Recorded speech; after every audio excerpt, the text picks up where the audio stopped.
in a place like this and rub shoulders with real people. Most of the time when we go to church, we're suited up, right? Yes, And not only do we not look like our story, sometimes we pretend not to look like our story. Amen. Right now. So to the Uprise team, keep doing your thing. Amen. Keep doing your thing. So let's talk for a few moments. How many of us are in relationships? Okay. Now, if you're honest, all of us should raise our hands because by definition of the word, we're all in relationship with somebody else. Right. But when we say relationship, most of us think of that, you know, that intimate thing, right? The guy and the girl and the guy. How many of us are in those types of relationships? Oh, we don't know. Don't worry. The camera ain't even looking at you. So help me out with the current vernacular. I don't know what it is. I've been married for a while, since 2007, so been out the game for a minute. I don't know. So what's the terminology that we use today when you're talking to somebody? What is it? Kicking it? Okay. Well, you grew up in the 80s, right? Right. Okay. All right. You want to bust yourself out. What else? We got kicking it. What else we got? Is that it? We still dating? Okay. All right. We talking? Okay, we got all that stuff going on. Well, Caking. Oh, you caking? All right. Caking. Late night caking. Early morning caking. Okay. All right. Text in the Uprise worship caking. Okay. If we're honest with ourselves, we'll admit that the older that we get, the more difficult talking or caking or kicking it is. Am I right? Yeah. Imagine some of you remember elementary school. And there was a boy you liked in elementary school or a girl you liked in elementary school, and you just knew. You made those little cards. You brought 2 packs of fruit snacks. You just knew that this was the person that you were going to be with, but then something happened. A new boy or a new girl came to school. Yeah. And that guy that you liked or that girl that you liked, their affections were taken away from you and they were turned to the other person. So in the elementary school, it's no big deal. 2 weeks, 2.5 weeks, you cry about it and you're back on the playground, no problem. But something happens when we get to high school. When you get to high school, the stakes are even higher. Some of us have we missed out on freshman year because we were so depressed because our boyfriends dumped us. Some of us almost didn't graduate from high school because a relationship that we were in was just wrong. But imagine how it is when you get to college and beyond. The stakes are even higher. The relationships, they're worth even more. The heartbreak is deeper. Some of us, when relationships don't work out in college, some of us change majors. Because we don't even want to be on the same side of the campus as that person. Some of us change schools, change states. And as a matter of fact, some people just drop out of school altogether. I know some of them.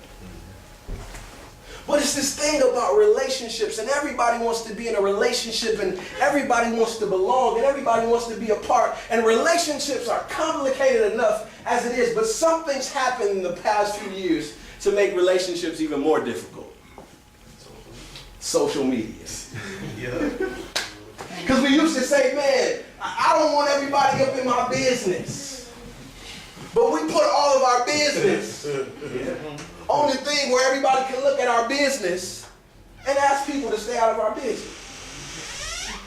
Social media has made relationships, like one of the statuses that we pick on Facebook, is complicated. It makes them rough because everybody is peering in, and you know how it is when you're friends with somebody on Facebook and somebody breaks up and they switch their status to single.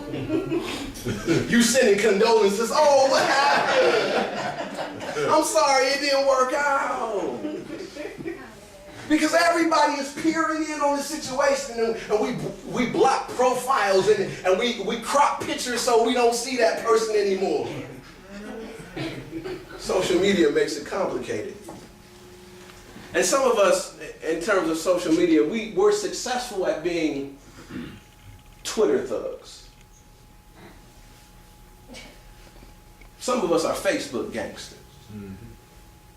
Because on Facebook you can say anything and everything and to whoever and to however many people that you want to, because you're protected by the computer screen.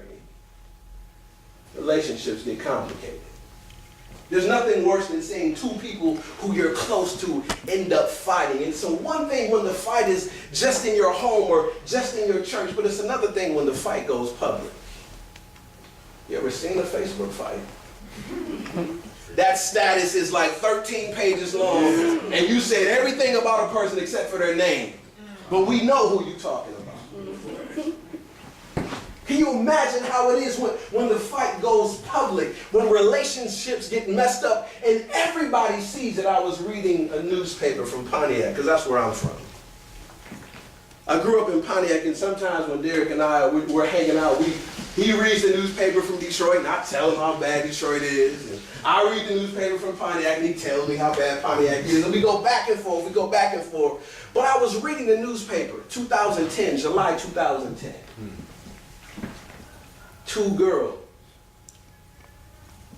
arguing on Facebook over a guy who was in jail. Two girls, 120 and 123, arguing on Facebook over a guy who's in jail. Two girls on Facebook arguing over a guy who can do nothing for them at the time physically, financially, emotionally, or spiritually. And it's funny that sometimes we scratch and we kick and we scream and we fight for things and we fight for people who can do nothing for us emotionally, who can do nothing for us financially, who can do nothing for us morally, and who surely ain't trying to do nothing for us spiritually. These two girls are fighting. I looked at the post and the word. I can't even repeat to you half of the stuff they were saying to each other. And then it becomes a real life situation. Because one sees the other one at McDonald's one day with her friend. And the rage creeps up inside of her so much that she proceeds to drive her car into the other car. She smashes the other car, and the other car hits a truck. And the friend that was driving, she wasn't even involved in the argument. The friend that was driving died. All over a guy who was in jail. When you look at Genesis chapter 16, the argument in Abram's house had reached tragic proportions. Genesis chapter 16 tells the story of Abram, Sarai, and Hagar. This is before their names had been changed. Genesis chapter 16, verse 1. Now Sarai was barren. She could not have children. And this is a problem. This is a problem because the promise of God had already came. The promise of God says, Abram, I'm going to give you a son, and through your son, all the nations of the earth are going to be blessed. But the problem is that Abram is old and he has not had a son yet. He's seen the power of God move and he's seen different things go on, but he has not had a son yet. And Abram does what we do when it seems like God is taking too long. We start to take matters into our own hand. So Sarai says, Abram, this is what I need you to do. Take my slave, take my servant, take my house help, and go in and have sex with her. Go in and have sex with her, and we'll have a son that way. When you look at the culture, this wasn't a bad thing. That's just how they got down.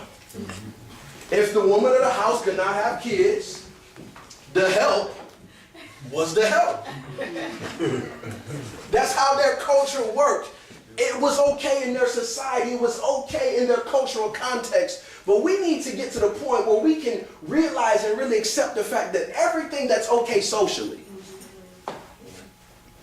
everything that's acceptable in mainstream society might not be okay for those of us who are called by God to do. Yes, sir. So he does this thing, and Hagar gets pregnant, and she begins to catch an attitude with Sarai. Because Sarai can't have kids.